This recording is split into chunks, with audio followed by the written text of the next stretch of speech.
All right, so basically, what I've been trying to do for the last hour or so, yeah, about an hour now. I um I've been using about 4 or 5 different Apple charging cables to try to charge my phone. It would not stay charged. Um, and every time, and these are like new cables. But the problem is, I know these aren't necessarily cables that are just only charge. They're also the data and charge capable cables, right?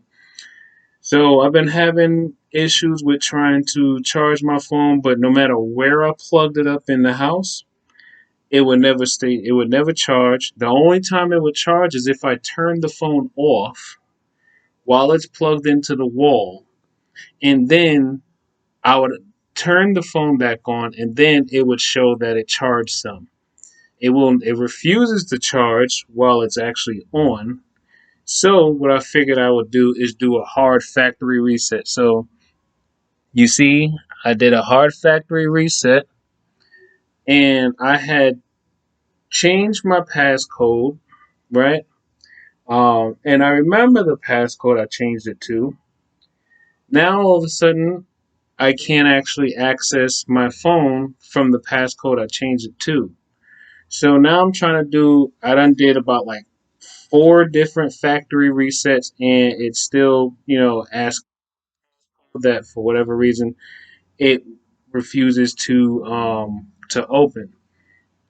Now, um, I basically tried to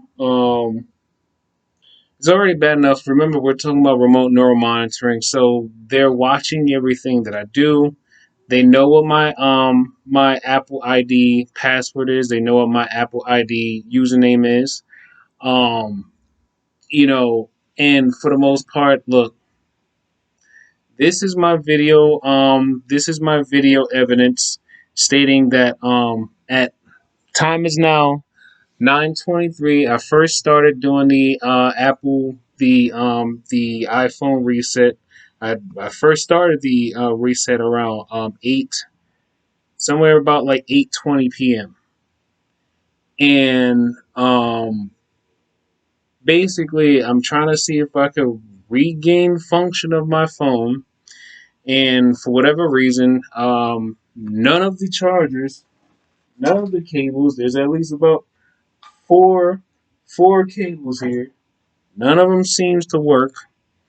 And when I tried to actually gain access to iTunes on my computer, so then I can try to see if I could do a backup.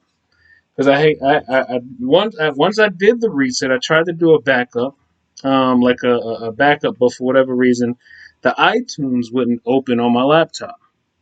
So I said, all right, let me uninstall the iTunes and then reinstall it, right? So, but now that I had,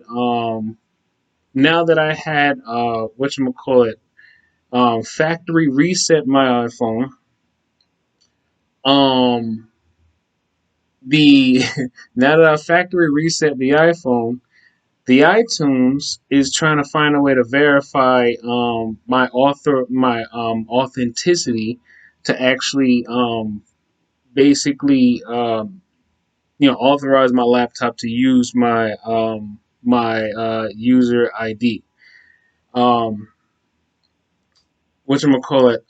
So for anyone working in Apple, um, my username is jjames1609 at yahoo.com. Now, if anything happens with my Apple account, that is because there are people who are using your devices, Apple. They're using your devices, weaponizing your devices to actually gain access to people's central nervous system using infrasound that is emitted from your speakers, and then they're also using the sensors built into your device that reads and scans the bioelectric data of the human body, including the neurotransmissions that is occurring in the brain. Meaning, they can actually extract, transfer, and upload the neurological data from a person's brain into an encrypted cloud, where then some nefarious group of people somewhere in a remote location, they are decoding the neurological information, and then they can basically take that information and they can do whatever it is that they want. But that is not just Apple. It's not just Apple products. It's basically all cell phones.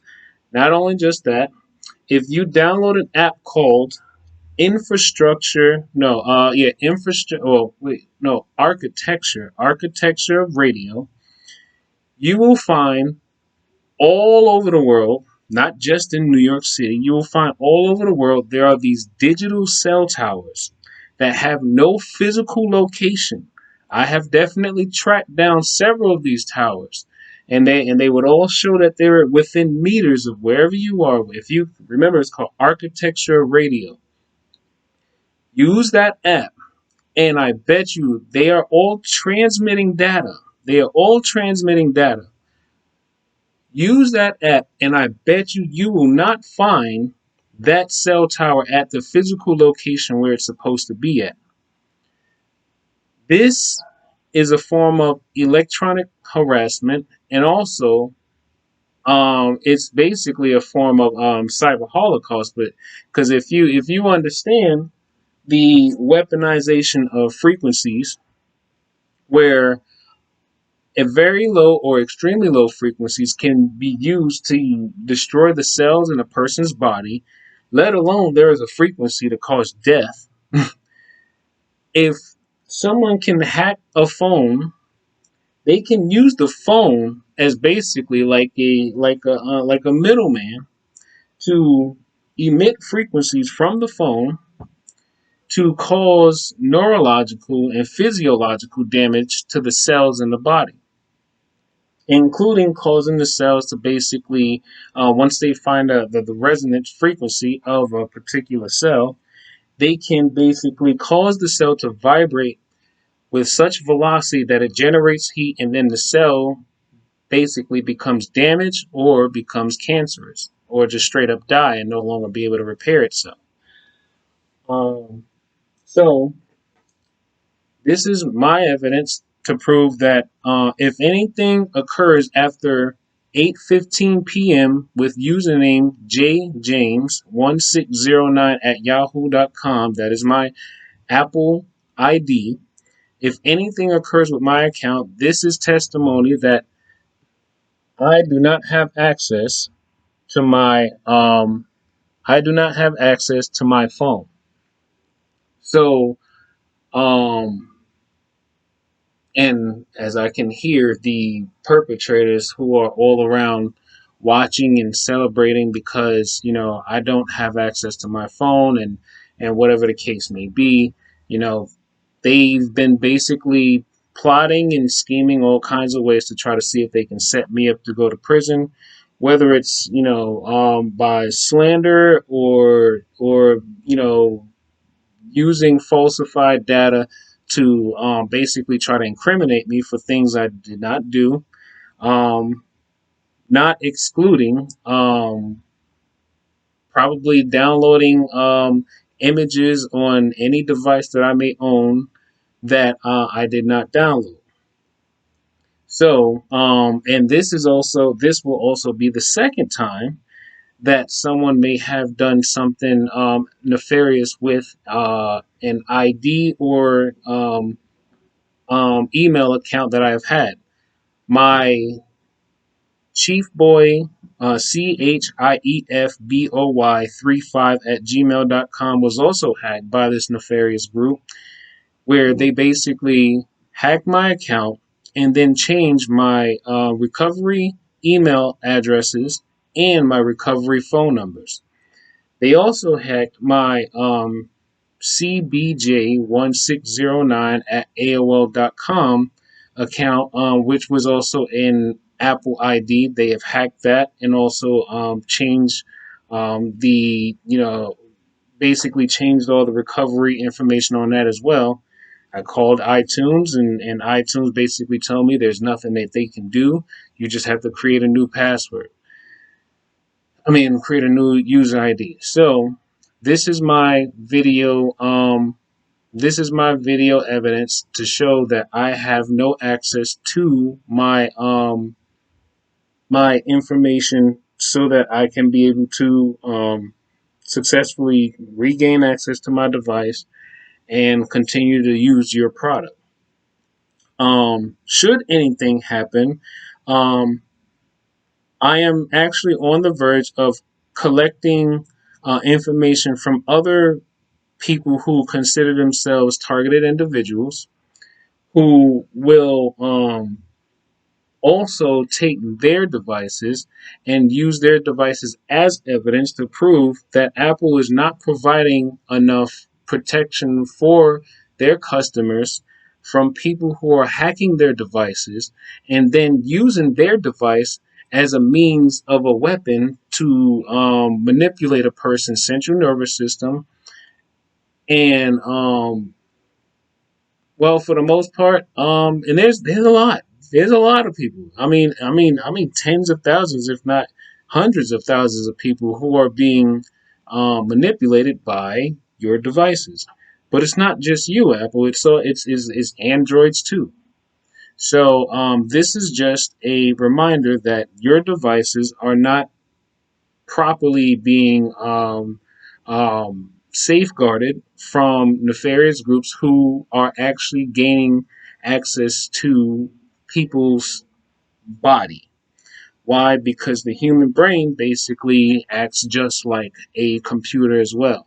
Once you find the resonant frequency for a person, you can then use a device to gain access to a person's central nervous system, especially when we're talking about extremely low and very low frequencies that the adult human ears cannot pick up, because as the lowest we can actually hear is about 20 hertz.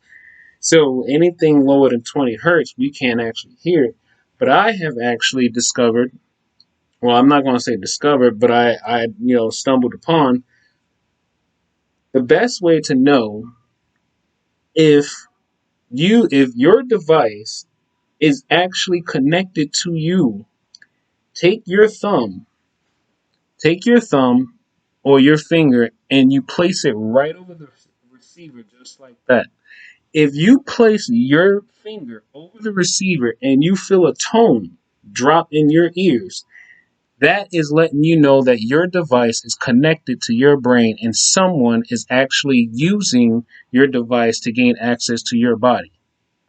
So once again, I do not have access to my jjames1609 at yahoo.com Apple ID. It is now 9:34 p.m. I am in Brooklyn, New York. Um, and that's pretty much it. So yeah, and my other fellow targeted individuals, you already know how what I always say: take life one breath, one thought, one step, one day at a time. Peace.